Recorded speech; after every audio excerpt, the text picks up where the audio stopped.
اے نبی صلی اللہ علیہ وآلہ وسلم، ہم نے تم پر قرآن اس لیے نازل نہیں کیا کہ تم مشقت میں پڑ جاؤ، مگر ہر اس شخص کی نصیحت کے لیے نازل کیا ہے جو خوف رکھتا ہے۔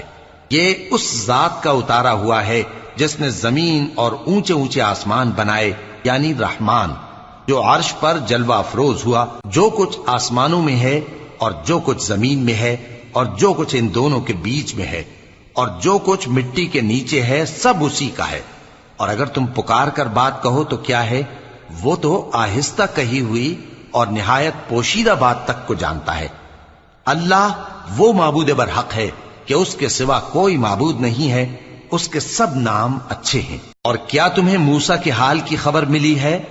جب انہوں نے آگ دیکھی تو اپنے گھر والوں سے کہا کہ تم یہاں ٹھہرو، میں نے آگ دیکھی ہے، میں وہاں جاتا ہوں، شاید اس میں سے میں تمہارے پاس انگارہ لاؤں۔